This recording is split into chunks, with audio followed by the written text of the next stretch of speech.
Hello and welcome. Today we're diving into a delicious treat, perfect for any coffee lover. Get ready to learn how to make irresistible coffee beton pastries. First, let's take a look at the list of ingredients.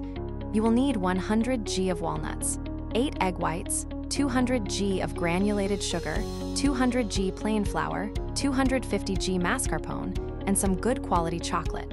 Start by chopping the walnuts and then mixing them with the flour. This ensures a nutty base for your pastries.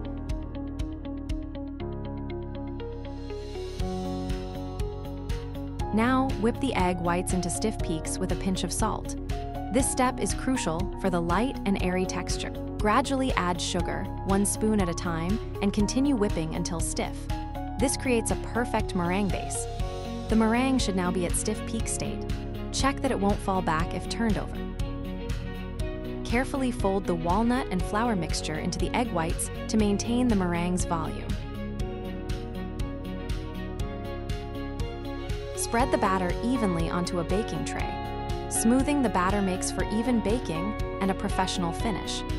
Bake at 180 degrees Celsius for 20 to 30 minutes, until golden, being careful not to brown it too much. Let's move on to the coffee cream. The ingredients you'll need are mascarpone, heavy cream, chocolate, and strong espresso.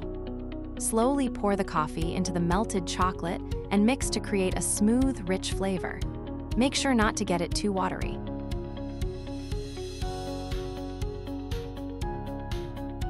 Whip the cream with mascarpone to create a smooth, light, and creamy layer for your pastries. Finally, add the melted chocolate coffee mixture to the cream.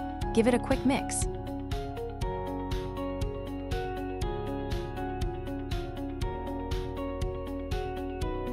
Slice into 2 halves.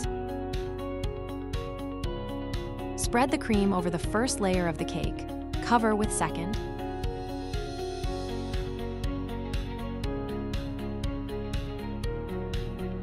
After chilling, slice the pastry into evenly cut smaller pieces. Finally, dip the ends into melted chocolate to add that classic baton pastry look. Place the dipped pastries on a cooling rack to allow the chocolate to set completely. And there, you have it. Your delightful coffee baton pastries are ready to enjoy.